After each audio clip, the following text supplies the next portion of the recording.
Você acompanha Jornal da Rede Alesp. O Jornal da Rede Alesp está de volta, seguindo então com mais informações aqui do Legislativo Paulista. Falamos com ele novamente, com o nosso repórter Fábio de Lima. Fábio, quais são as suas informações então deste momento aqui no Jornal da Rede Alesp? Bem-vindo de volta.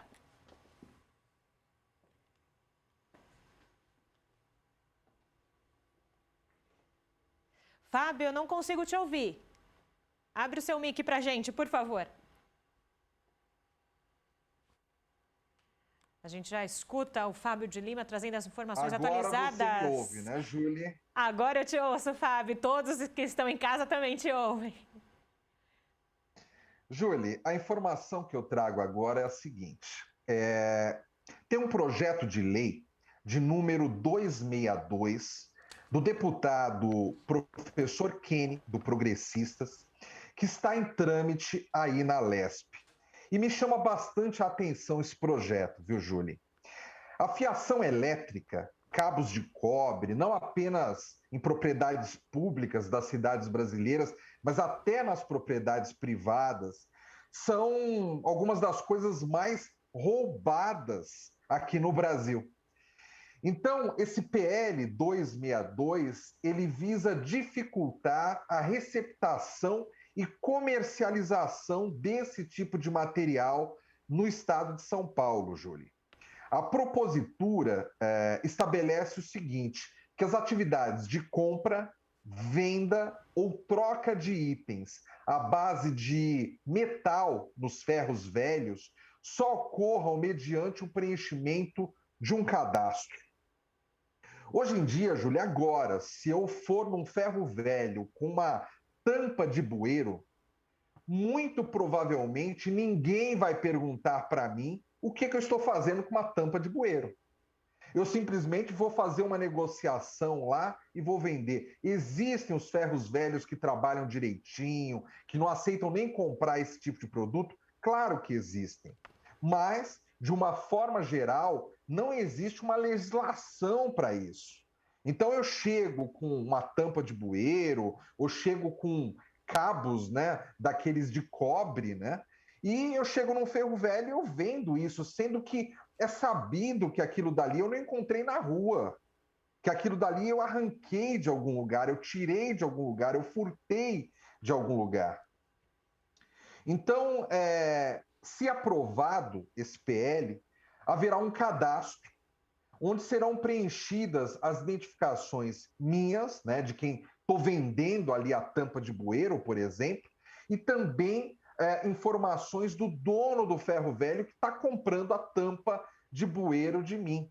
Assim como endereço, informações ali sobre a peça que eu estou vendendo, a origem dela, de onde eu tirei essa peça. Então, esse PL, se aprovado, vem para legislar em cima disso, para quebrar essa cadeia aí de produtos metálicos, né, que são vendidos pelo estado de São Paulo inteiro. Veja bem, quando a gente chega com uma tampa de bueiro, por exemplo, num ferro velho, muitas vezes tem inscrição ali da prefeitura municipal ou da empresa de saneamento da cidade, ou seja, está óbvio que aquela peça não pertence a quem está vendendo. O projeto de lei, o PL, Julie, prevê uma multa de mais de R$ 2.900 para aqueles ferro velhos que não se adequarem às determinações, com possibilidade até de cancelamento da inscrição no cadastro de contribuinte de ICMS aos reincidentes. Então, vamos ver se esse PL vai ser aprovado, mas só o fato de nós discutirmos esse assunto já é bastante importante. Nesse momento, Júlia, a gente tem muito trabalhado de home office, né? Quantas vezes você não escuta falar de uma rua que está totalmente sem luz, todos os moradores ali, residenciais, comerciais, estão sem luz naquela rua porque os cabos de cobre foram roubados e demora para ser reposto pela empresa companhia de energia elétrica. Isso virou uma coisa comum no estado de São Paulo e a gente não pode enxergar isso como algo comum. É isso mesmo, Fábio. Sempre trazendo e atualizando para a gente os projetos de lei dos deputados aqui na casa. Quero aproveitar você também, Fábio. Nós falamos na sua primeira entrada justamente sobre aquelas pessoas que não voltaram para a segunda dose, para tomar a segunda dose das vacinas. Encerramos rapidamente na sua primeira participação, mas gostaria que você ampliasse também a discussão comigo com relação a manter os protocolos de saúde, né? O quanto ainda é essencial manter o distanciamento, né? Nós ouvimos sempre muitos especialistas aqui no Jornal da Rede Alesp sobre isso, né, Fábio? Ô, Julie, houve um determinado momento aí, semanas atrás, aqui no Brasil, que morria-se mais de 4 mil pessoas ao dia por causa da Covid-19. Graças a Deus, esses números vêm diminuindo. Mas os números ainda são muito altos, né, Júlia? Da mesma forma que eu falei que a gente não pode achar comum se vender peças metálicas num ferro velho sem explicar a procedência, a gente não pode achar comum que se morra 2.000 pessoas, por exemplo, por Covid no Brasil. Ou 3.000, ou 1.000, é muita gente. Então, esses protocolos, né? Aquela coisa que já foi tantas vezes falada, a gente não entende porque que algumas pessoas não seguem, né? É aquela usar o álcool gel, usar a máscara, ter o isolamento social dentro do possível, né? Por que, Júlia, que algumas pessoas teimam tanto em colocar a própria vida em risco e colocar também a vida das pessoas com quem elas interagem diariamente em risco, por simples protocolos, coisa simples de se fazer, né? É isso mesmo, Fábio. É isso mesmo. E por isso que aqui no Jornal da Rede Alesp a gente faz essa conscientização todos os dias. Fábio, obrigada, viu, pela sua contribuição aqui no Jornal da Rede Alesp. Bom trabalho aí para você no home office. Obrigado, bom trabalho para nós, Júlia. Obrigada, Fábio. A gente fala agora sobre a Semana Paulo Freire da Educação e a importância do Paulo Freire para a educação brasileira e os desafios nesse momento de pandemia. E sobre isso a gente conversa agora com a deputada Márcia Lia, do PT. Boa tarde, deputada. Bem-vinda ao Jornal da Rede Alesp. Tudo bem com a senhora? Tudo bem, muito boa tarde. Estamos aqui em trabalho home office, aguardando agora às 15 horas vamos ter uma sessão para discutir educação, inclusive. Então, é um prazer enorme falar com os ouvintes, com os telespectadores aí da Rede Alesp. E justamente falando sobre educação e Paulo Freire, né, que em 2012 foi sancionada uma lei que declara Paulo Freire como patrono da educação brasileira, né, um grande educador que fez muitas gerações, né, pensarem sobre a educação por um outro prisma, né. A gente tem uma semana agora, essa primeira semana de maio é dedicado a essa semana Paulo Freire e esse debate é essencial tanto para professores e alunos, né, deputada? Com certeza, Paulo Freire foi um grande educador, um grande filósofo brasileiro, e ele é o patrono da educação brasileira por conta das suas ideias, por conta da forma como ele concebia a educação. Então, ter uma semana para comemorar Paulo Freire, para falar de Paulo Freire e para pensar Paulo Freire é fundamental.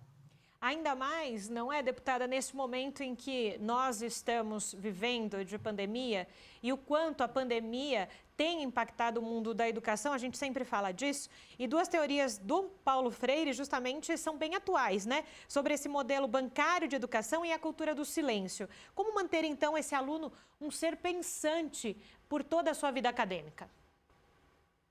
Bom, eu penso que a ideia de Paulo Freire a respeito da educação, de uma educação crítica, de uma educação onde, a partir da experiência vivida pelos alunos, eles entram num processo de aprendizagem, é muito interessante.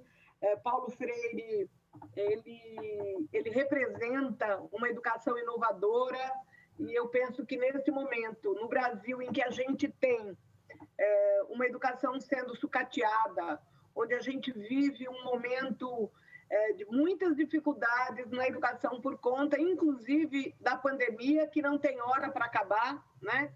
Essa pandemia já matou mais de 408 mil pessoas, é um negócio absurdo o que está acontecendo no Brasil, é um verdadeiro genocídio, e as nossas crianças, inclusive, estão sofrendo de várias formas. Uma das formas é a violência, por não estarem na escola. Outra forma é a falta de alimentação e também a situação agravante da violência doméstica, que atinge muito as nossas crianças. Então, eu penso que é um momento de muita dificuldade para a educação brasileira, mas também acho que preservar a vida é fundamental. Eu sou totalmente contra a gente voltar às aulas neste momento. Acho que ainda não é hora. Hoje eu estava ouvindo pela manhã, numa TV, que estavam falando sobre a situação grave dos hospitais aqui na nossa região. Na cidade de Bebedouro, por exemplo, as pessoas estão morrendo sem conseguir entrar nos hospitais. Então, não é hora da gente abrir as escolas. Eu penso que o governador João Dória erra quando faz essa tentativa de reabrir tudo e de colocar as nossas crianças novamente em sala de aula. Eu acho que ainda não é a hora, nós temos que esperar mais um pouquinho. E é um dilema, não é, deputada? Como a senhora disse, né? Nós temos essa questão das crianças, dos adolescentes precisando ter essa interação do dia a dia das aulas, mas também é preciso preservar a vida, né? Gostaria que a senhora fizesse uma análise justamente sobre esse equilíbrio, né, entre uma questão e outra. A gente sabe que a pandemia também, pelas questões tecnológicas, evidenciou o gap que existe entre os alunos de rede pública e rede privada.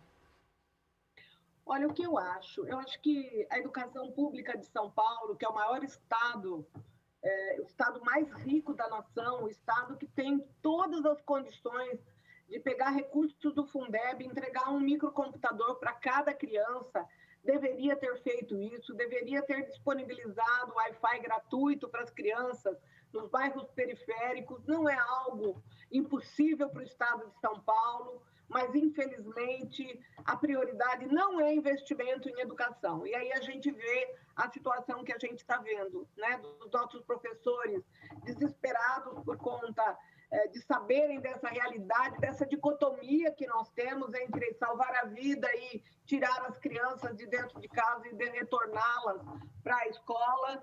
Mas eu penso que os nossos gestores da educação do estado de São Paulo deveriam ter tido um pouco mais de cuidado com a educação. Acho que a saída não é devolver essas crianças para a escola, mas nós temos alternativas e possibilidades para melhorar a vida dessas crianças e de suas famílias. Mas penso que as alternativas da gestão pública foram muito aquém da necessidade. E nessa semana que a gente comemora Paulo Freire, eu penso que ainda há tempo para a Secretaria Estadual de Educação repensar na metodologia que ela está infligindo aí aos nossos professores, aos nossos servidores da educação e principalmente às nossas crianças. Deputada, nós estamos falando sobre a Semana Paulo Freire e a senhora mesmo disse, né, o quanto Paulo Freire tem e sempre teve nas suas discussões sobre educação esse senso crítico, não é? E fazer com que as pessoas e que esses alunos pensassem de modo crítico, né? Educação e democracia andam juntos, mais do que nunca, não é, deputada? Eu gostaria que a senhora fizesse uma análise justamente sobre essa questão de democracia hoje no nosso país. Olha, o que a gente percebe é que o modelo de educação, aliás, o modelo de sociedade, né? O modelo de Estado, o modelo de sociedade que querem enfiar a goela abaixo do povo brasileiro é um modelo de sociedade onde os seres, principalmente por conta da falta de uma educação de qualidade, por falta de fazer com que os seres humanos pensem fazer com que os seres humanos sejam críticos, fazer com que os seres humanos aprendam filosofia, sociologia, assuntos fundamentais para que a pessoa comece a pensar, a ler, a se interessar pelos conflitos sociais, a tentar encontrar soluções, seja crítico de fato, né? Eu acho que esse modelo de educação é um modelo de educação muito retrógrado, um modelo de educação que não faz com que as pessoas pensem, e nós temos que priorizar uma educação emancipadora, uma educação que faça com que as nossas crianças, os nossos adolescentes e as pessoas que vivem no contexto da educação possam, de fato, entender que a democracia é o melhor sistema para que a gente possa viver numa sociedade mais justa, mais solidária, mais fraterna, uma sociedade mais igual, uma sociedade onde as pessoas possam ter as suas opiniões e os seus pensamentos externados.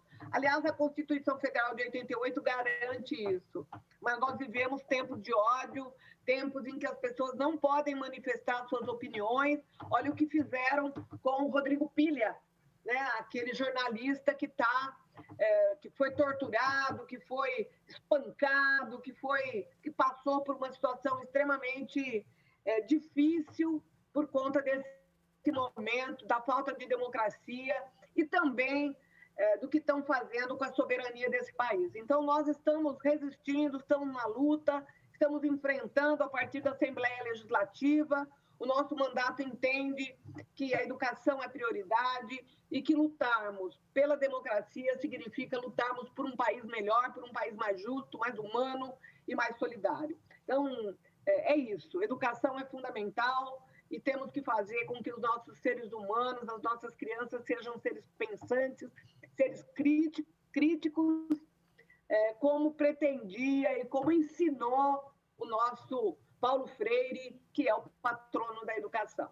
É isso mesmo. E a senhora, no início da nossa entrevista, falou justamente que agora à tarde, justamente na sessão, vai falar sobre educação. Hoje pela manhã no Congresso de Comissões se falou muito sobre o Fundeb, que é o Fundo de Manutenção e Desenvolvimento da Educação Básica, que é essencial, né, essa verba para justamente a educação básica se manter em todo o país e também aqui no estado de São Paulo. Falando sobre essa questão, deputada, o quanto esse fundo é essencial, então, para as próximas gerações, não é?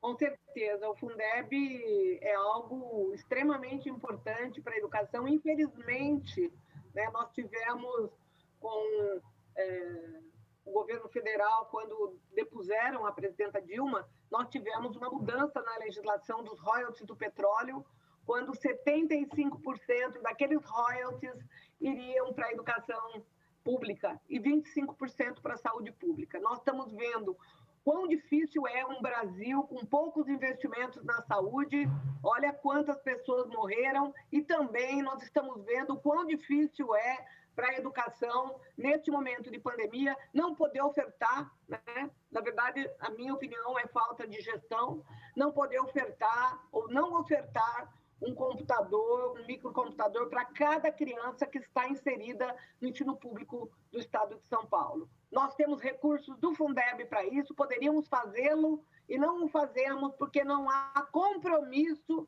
de fato, com a educação pública. E além da educação, a gente sabe o quanto as escolas, não é, deputada, também tem essa prestação de serviço não só educacional, mas também de assistência, não é? Quantas famílias e quantos alunos vão para a escola para também ter o que comer naquele dia, né? Eu gostaria que a senhora falasse sobre essa questão social também da escola. Com certeza. Olha, há 2 semanas atrás, eu tive uma conversa com um grupo de professoras da cidade de Caraguatatuba, onde me foi relatada a situação das famílias que não estão conseguindo receber o kit merenda, né, e a dificuldade que essas crianças estão passando por conta disso. Nós estamos de volta ao mundo da fome. O Brasil hoje vive com 60 milhões de brasileiros na extrema pobreza, pessoas que não têm arroz, feijão para pôr na mesa no dia a dia, passando literalmente fome. E as nossas crianças vão sofrer as consequências disso. Uma geração que vai ter muitas dificuldades de aprendizado, uma geração que vai sofrer as consequências dessa fome.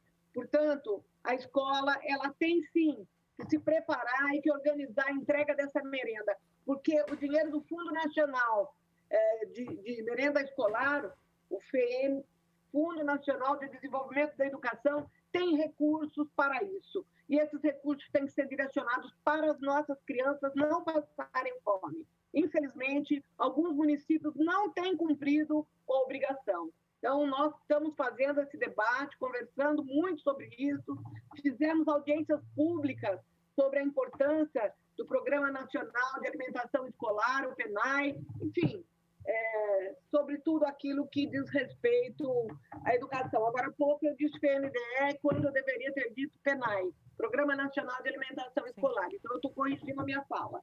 Perfeito, deputada Marceliel. Obrigada, viu, pela contribuição da senhora. Bom trabalho. Muito obrigada, uma boa tarde a todos os telespectadores e um grande abraço a toda a equipe da Rede Alesp. Valeu! Obrigada, deputada. A Nigéria proibirá a entrada de passageiros não nigerianos que passaram por Brasil, Índia ou Turquia nas 2 últimas semanas para limitar a propagação do coronavírus. O anúncio foi feito pelas autoridades de saúde no início da semana. Segundo o comunicado divulgado pelo Comitê Presencial de Luta contra a Covid-19 local, a proibição de viagens não será aplicada aos passageiros que apenas fizerem escala nesses países. Os nigerianos e pessoas com visto de residência permanente que passaram pelos 3 países nos últimos 14 dias terão que obedecer uma quarentena obrigatória durante uma semana em um centro aprovado pelo governo em sua chegada. O ex-ministro da Saúde, Luiz Henrique Mandetta, presta depoimento hoje na CPI da Covid, que investiga ações e omissões do governo federal durante a pandemia. À frente da pasta, entre 1º de janeiro de 2019 e 16 de abril de 2020, Luiz Henrique Mandetta encarou a chegada do novo coronavírus ao Brasil e esteve a par das primeiras políticas adotadas pelo governo federal para conter, então, a propagação do novo coronavírus. O ex-ministro foi demitido em meio a divergências com o presidente Jair Bolsonaro em relação a medidas de isolamento social e também tratamento precoce. Na sequência dos trabalhos, a CPI da pandemia da Covid-19 deve questionar também o ex-ministro da Saúde, o Nelson Teich, sobre o início das ações para o enfrentamento à pandemia, as estruturas de combate à crise, as ações de prevenção e a atenção à saúde indígena, além do emprego de recursos federais. Ainda nessa semana, a CPI da Covid deverá ouvir o general Eduardo Pazuello, ministro que comandou o Ministério da Saúde por mais tempo durante a pandemia. O general Eduardo Pazuello deve ser questionado sobre a política de aquisição de vacinas, o colapso de oxigênio em Manaus e as políticas de comunicação do governo federal, justamente sobre isolamento social e uso de máscara de proteção para evitar a Covid-19. Em um cenário de pandemia, com o avanço da digitalização e pressão para a redução de custos, os grandes bancos encerraram as atividades de 399 agências e tiraram 726 caixas eletrônicos de operação no primeiro trimestre desse ano. No mesmo período, foram demitidos 2.900 funcionários, com destaque para escriturários e gerentes. Dados do Banco Central mostram que, de dezembro de 2016 para cá, as instituições financeiras já fecharam as portas de mais de 4.000 agências bancárias, o equivalente a quase 20% do total que possuíam há 5 anos. Somente de janeiro de 2020 para cá, cerca de 13.000 bancários foram desligados, segundo o Cadastro Geral de Empregados e Desempregados, o CAGED. A instituição que lidera as estatísticas é o Banco do Brasil, estatal que já fechou a porta de 207 agências bancárias. Agora a gente fala mais sobre a CPI da Covid-19 e se os municípios, os estados, podem ser responsabilizados ao longo da CPI sobre a pandemia. E sobre esse assunto, eu converso agora com a advogada Maria Garcia. Ela é membro consultor da Comissão de Direito Institucional aqui da OAB São Paulo. Boa tarde, doutora Maria. Tudo bem com a senhora? Bem-vinda ao Jornal da Rede Alesp. Obrigada, boa tarde. Satisfação em vê-la. Satisfação é toda minha, doutora. Justamente, nós falamos agora e hoje, né, começam a ser ouvidos, então, lá em Brasília, os ex-ministros da Saúde. Como eu disse, primeiro o Mandetta, depois o Taixe, depois o Pazuello e o Queiroga. São os depoimentos talvez mais esperados, não é, doutora, nesse início de CPI? Exatamente, muito importantes. Agora, doutora, justamente sobre a conversa deles com a CPI. A CPI pode entender e eles podem ser indiciados lá na frente por alguma questão? Como é que isso funciona? Para quem não conhece esses trâmites, né, legais, como é que funcionaria, então, essa questão? Cumprimento a todos, é uma satisfação, uma honra. E vamos esclarecer o quanto possível.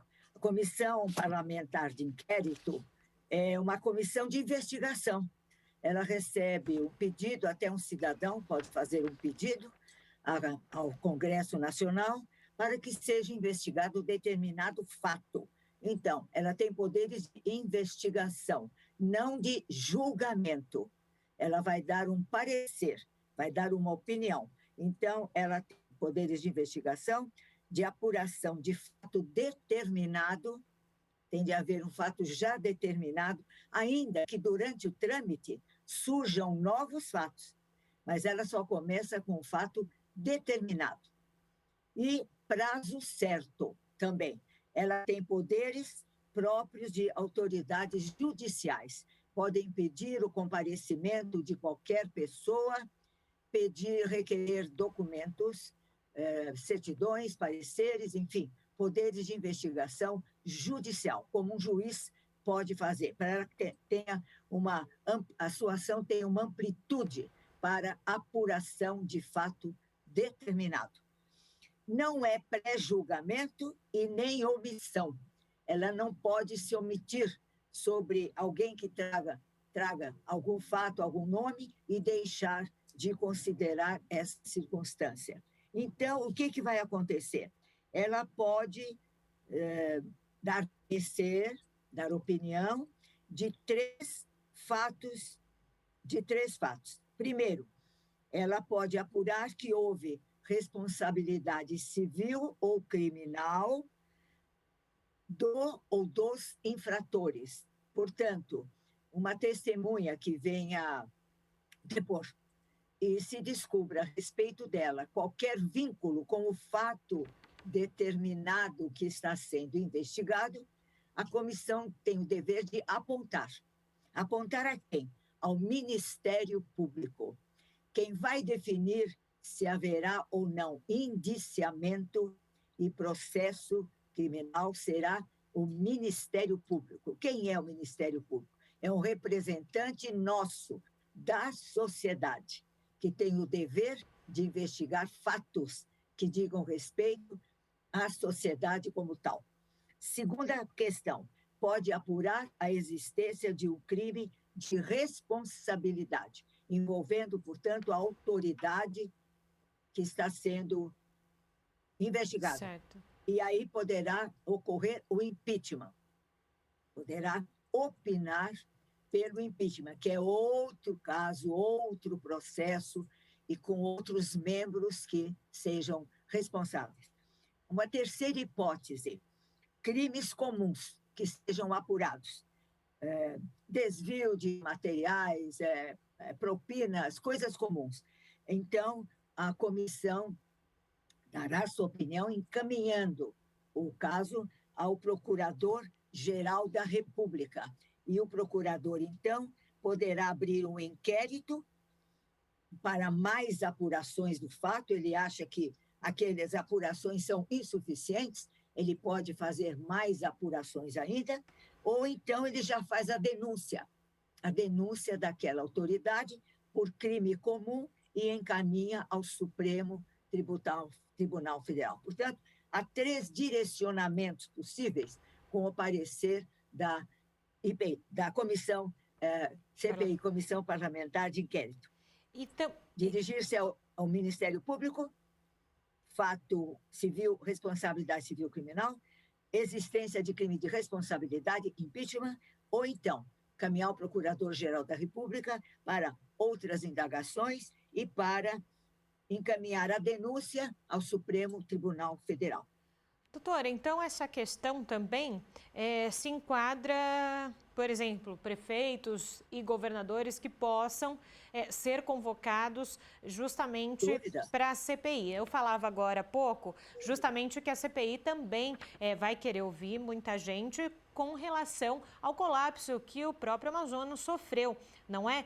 Como que desenrola isso com relação aos governadores, aos estados e aos municípios? Eles são convocados e eles são obrigados a ir? Como é que funciona judicialmente isso? Dúvida.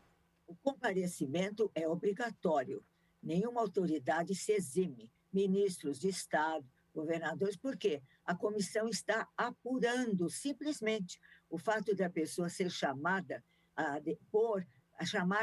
chamada a esclarecer. Não quer dizer que venha a ser oportunamente indiciada. Ela tem o dever de aclarar as situações.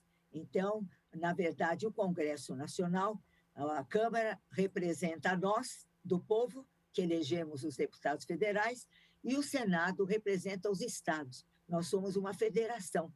Então, todos estamos interessados na apuração de fatos determinados que sejam passíveis de apuração e de até dar em nada, porque não houve fatos determinantes e, portanto, as autoridades devem comparecer, sim, para o esclarecimento de situações. E é evidente que estados e municípios que receberam verba para o acudimento a essa situação terrível que estamos passando, responderão de acordo com as verbas que receberam, as suas responsabilidades pessoais como governadores e como prefeitos de municípios brasileiros. E, doutora, esse processo de judicialização, então, para municípios e estados, ela só acontece ao final da CPI, correto? Ou durante a CPI pode ocorrer algum processo de judicialização para os municípios e governadores? Parecer final que vai envolver as pessoas é que dirá. Então, começará a cada qual o seu devido processo legal, digamos assim. E muito se discutiu, doutora, também essa questão de inconstitucionalidade da CPI, de todas as questões. Até porque muito se discutiu que o Renan Calheiros não poderia ser relator da CPI porque ele é pai de um governador do Alagoas. Também se falou, o próprio presidente que foi eleito da comissão, da CPI, o Omar Aziz, do Amazonas, que poderia gerar algum tipo de alguma questão ali que não seria justo, talvez, não sei se é essa palavra mesmo que a gente pode usar. Para quem não conhece esses trâmites legais, há alguma intervenção com relação a isso ou não? Eles estão lá para um trabalho independente se tem essa relação com os seus estados? A Constituição prevê, no artigo 58, parágrafo 3º, a existência de comissões parlamentares de inquérito mistas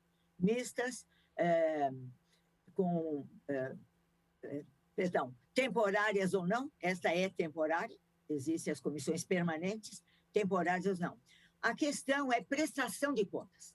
A pessoa pública, ela deve prestar contas a quem deva prestar. Tribunais de contas, comissões de inquérito, existem para essa apuração dos atos das pessoas públicas, em benefício da sociedade brasileira.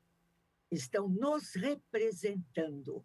Portanto, como é uma comissão não de julgamento, mas de investigação, para apuração de fatos determinados, ela pode chamar as pessoas que devem comparecer. O fato de ser pai de governador, isto, em princípio, não deve obstaculizar, porque já haverá uma suspeição contra a pessoa.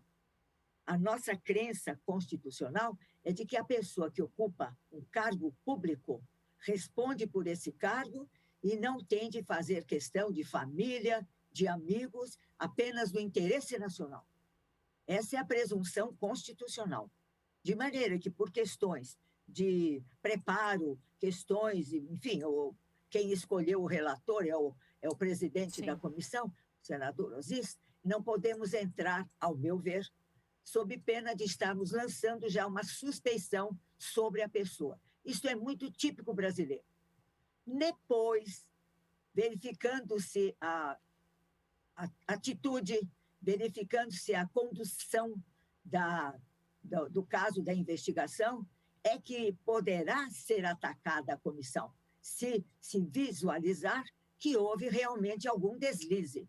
Mas, a priori, você está lançando uma suspeição sobre a pessoa. E qual é a presunção? A presunção constitucional é de que a pessoa foi eleita legitimamente e legalmente para a representação ou das pessoas, do povo, ou dos Estados federados. Então, tanto quanto nós pedimos a responsabilidade dessas pessoas, até o fim, elas estão indenes, em princípio, de suspeição, porque é pai, porque é amigo, porque é parente. Ele exerce um cargo público e deve responder por ele. Agora, doutora, para a gente encerrar a nossa entrevista, eu gostaria que a senhora fizesse uma análise até para quem está em casa e não tem esse conhecimento técnico, né, do direito. O STF teve que intervir para que essa CPI fosse instaurada, não é, doutora? O porquê disso e qual a análise que a senhora faz quando o STF entra nesse imbróglio?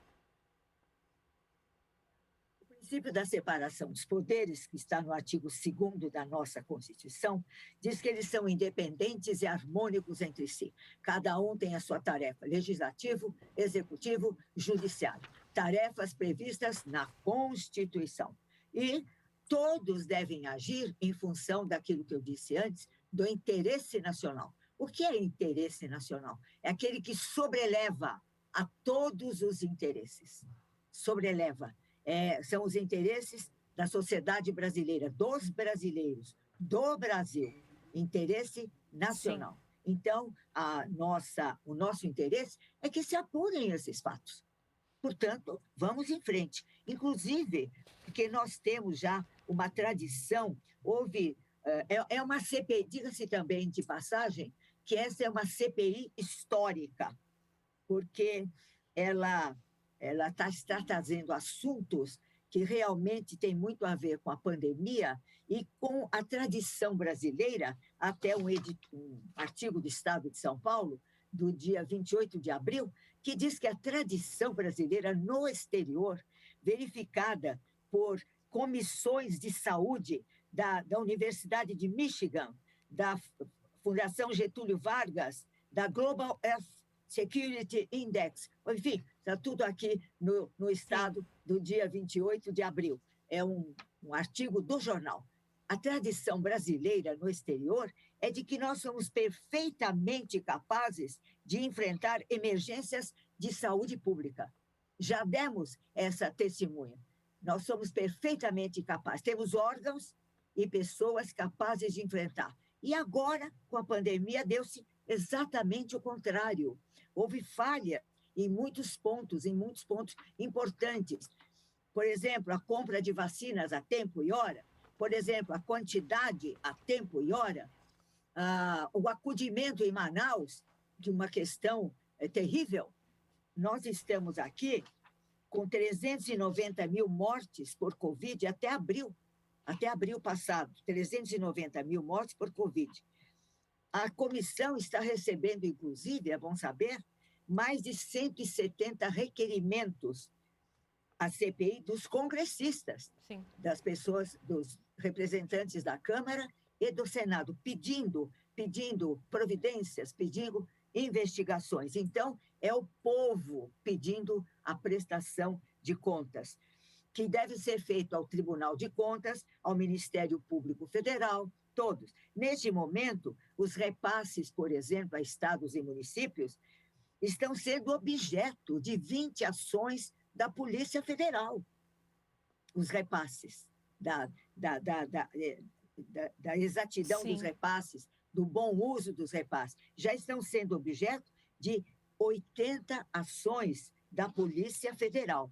Então, vejam Estamos tomando providências. Isso é muito saudável do ponto de vista político. É muito saudável. E vamos verificar, diante da fama boa do Brasil no exterior, sempre que houve problemas, epidemias, surtos de doenças, o Brasil atendeu, os órgãos cumpriram e tudo foi atendido a tempo e hora. E nesta vez aconteceram tantas falhas,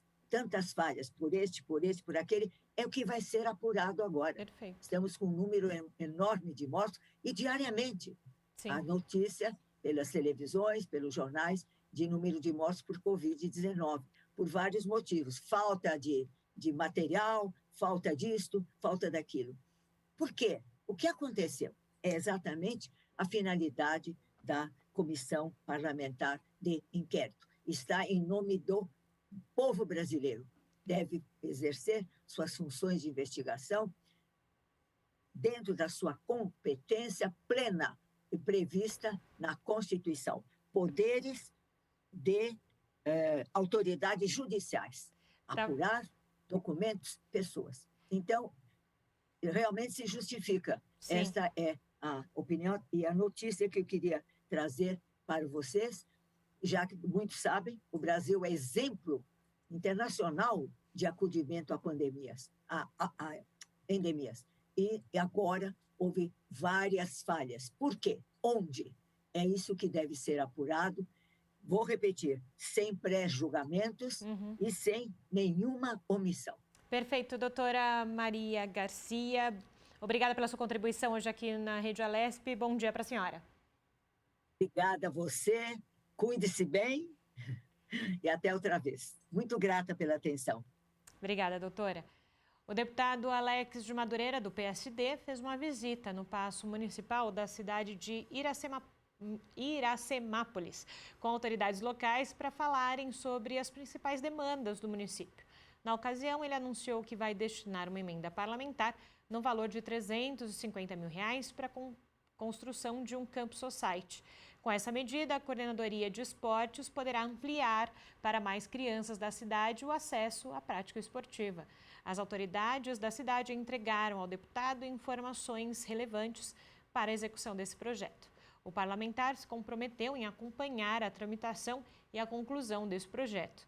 Ele diz que boa parte dos municípios não possuem espaços adequados para receber os jovens que se encontram em vulnerabilidade social e que, por isso, o campo é um projeto importante que será de uso gratuito para toda a população.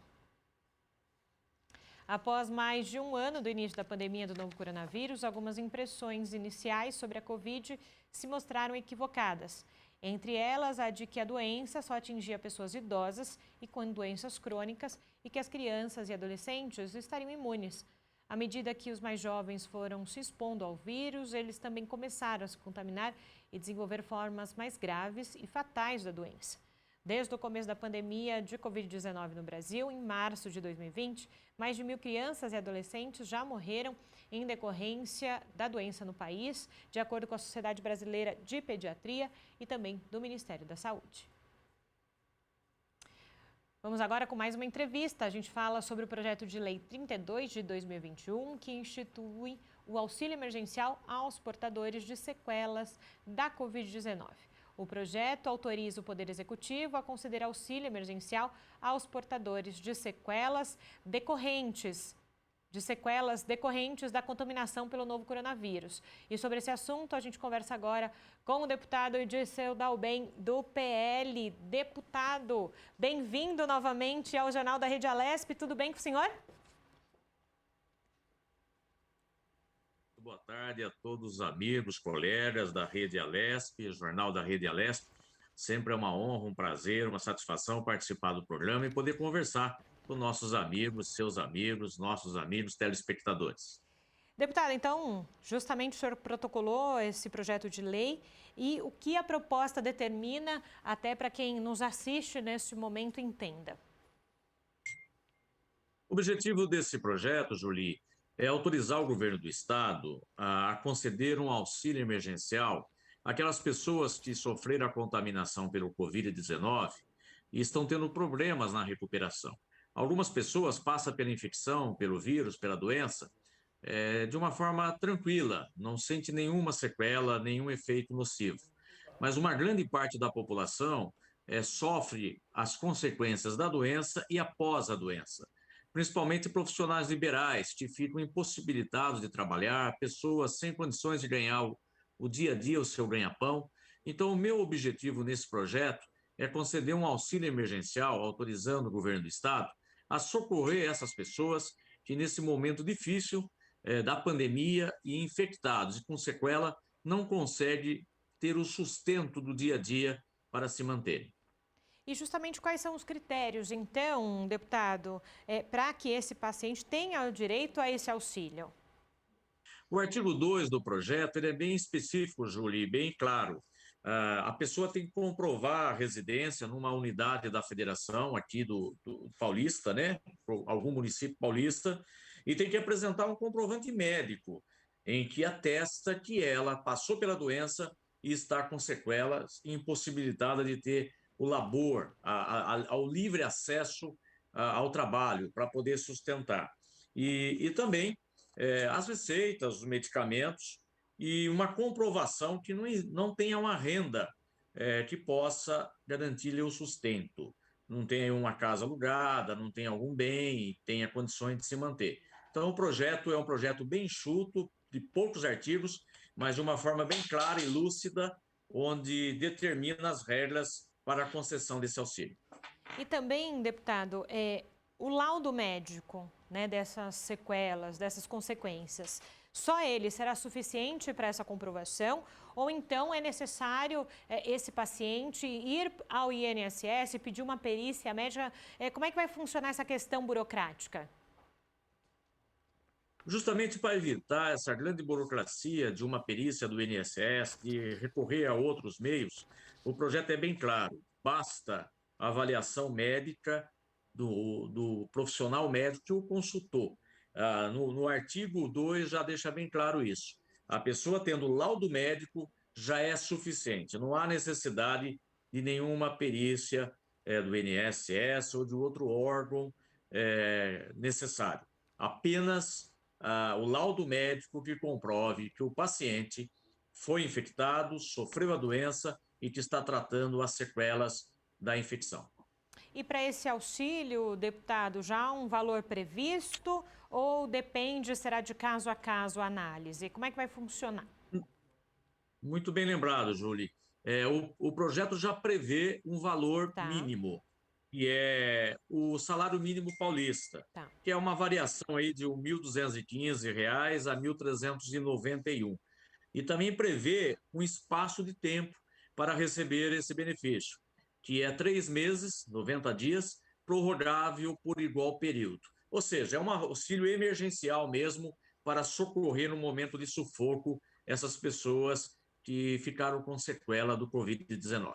E que precisam, né, retomar a vida também, não é, deputado? A gente já ouviu alguns especialistas, também aqui na Rede Alesp, falando justamente sobre a existência dessa síndrome pós-Covid, mas não vemos tantas ações públicas com relação a isso. O senhor imagina que o projeto de lei do senhor também dê um olhar diferenciado para essas pessoas que vão ficar com essas sequelas no pós-Covid? Bem lembrado, Julie, você colocou aí que nós não temos na sociedade, não tem no governo federal, não tem nos governos estaduais, instrumento, mecanismo para atender essa parcela da população que convive com essa sequela do Covid-19. Então, o objetivo desse projeto, sendo aprovado, e espero que seja logo apreciado e aprovado na LESP, é ser mais um instrumento do Estado de São Paulo, do governo do Estado, para que possa socorrer e atender as pessoas que, nesse momento difícil da vida, que passaram por essa infecção, possa ter um socorro para poder sobreviver economicamente e sair dessa situação que é tão difícil. Quem passou pelo Covid sabe como é difícil. Eu fui infectado em julho do ano passado, fiquei 31 dias num estado muito ruim e até hoje ainda sinto algumas sequelas, pequenas em comparação a questões que a gente está discutindo nesse projeto. É para atender aquelas pessoas que tiveram uma sequela mais severa. Mas, no sentido abrangente do projeto, é aquelas pessoas que ficam sem condição de trabalhar, sem condição de acessar o mercado de trabalho. Então, esse projeto visa ter mais um instrumento para atender a nossa sociedade, a nossa população. E, deputado, hoje, em qual momento nós temos o projeto de lei tramitando aqui na LESP, até para quem não conhece, né, os trâmites aqui da casa, se o senhor puder explicar em que momento ele está, por favor. Até pelas medidas de filtro, todos os projetos têm que passar por várias comissões. Comissão de Justiça e Redação é a primeira, é onde o meu projeto está hoje discutindo. Logo em seguida, ele tem que passar pela Comissão de Finanças e Orçamento, a qual eu sou vice-presidente, onde vai dizer se tem orçamento para isso, se causa muito gasto, se é ou não viável financeiramente. A Comissão de Justiça e Redação vai dizer se é constitucional. Hoje ele está na comissão, mas eu estou entrando em entendimento com a liderança da bancada do PL, para que entre em entendimento com a liderança do governo, para que entre em entendimento com a presidência da Casa, para que possamos apreciar esse projeto mais rapidamente num congresso de comissões, porque reúne-se ali todas as comissões que esse projeto é afim, e aí de lá já sai com um parecer, espero eu, favorável, para ser colocado em plenário e mais rapidamente ser apreciado. Então, hoje está numa comissão de Justiça e Redação, mas eu pretendo trabalhar nos próximos dias no sentido de acelerar e levar ele para um congresso de comissão, para que dessa forma possamos, com menos burocracia, apresentá-lo e colocar em discussão no plenário da LESP para ser apreciado. Perfeito, deputado Dirceu Dalben, sempre um prazer tê-lo aqui conosco no Jornal da Rede Alesp. Volte sempre, deputado, e bom trabalho agora à tarde, né? Muito obrigado, temos muito trabalho, mas eu quero aproveitar agradecendo, Julie, e também desejando ao nosso prefeito de São Paulo a sua recuperação. E também domingo é Dia das Mães. Parabéns a todas as mães. Que Deus abençoe a todos. Amém. Obrigada, deputado. Lembrando, né, à tarde nós temos aqui sessão extraordinária a partir das 3 da tarde, como o deputado falou e também como a deputada Márcia Lia falou na sua intervenção aqui no Jornal da Rede Alesp. Mas temos novidades. Agora eu chamo aqui a nossa apresentadora, Melissa Araújo, dividindo novamente aqui o estúdio comigo, né, Melissa? Bem-vinda, tudo bem? Bom dia, boa tarde, Julie. Já estamos no comecinho da tarde. Hoje a gente tem bastante coisa aqui na casa. Daqui a pouco começa o Tribuna Virtual ao vivo aqui pela Rede Alesp. A gente está previsto aí entre 1 da tarde e 3 da tarde. O deputado Ricardo Melão já está esperando pela gente, para a gente começar aí o programa. Mas a gente tem uma tarde bem quente aqui na Assembleia. Tem bastante projeto bacana aí para ser debatido, como Bolsa do Povo. A gente tem 102 emendas para debater nesse projeto. Tem o projeto do Fundeb. Então, quer dizer, tá bem quente à tarde. E o Tribuna Virtual sempre é uma prévia, né, do que acontece também. Você hoje vai comandar o Tribuna Virtual. É sempre uma prévia também dos debates que acontecem aqui nas sessões plenárias. Exatamente. O Tribuna Virtual, ele funciona como um pequeno expediente que a gente tem quando está presencial. Então, é um momento que o deputado fala livremente de assuntos do interesse dele e faz ali uma análise também do plenário. Então, é bem importante para o eleitor, para quem acompanha a nossa programação. Então, coladinho, né? Você que está em casa vendo a gente, coladinho aqui com o Jornal da Rede Alesp, hoje com a apresentação da Melissa Araújo. Já começa o Tribuna Virtual por aqui. Então, bom trabalho nessa tarde aqui na Alesp, Melissa. Obrigada. É um bom trabalho para você também, que continua gravando aqui pela Rede Alesp. É isso mesmo. E o Jornal da Rede Alesp fica por aqui. A gente volta amanhã nesse mesmo horário. Como eu disse, vocês ficam agora com a Melissa Araújo e com o Tribuna Virtual. Até! E para você que continua acompanhando a programação da Rede Alesp, o Tribuna Virtual começa agora.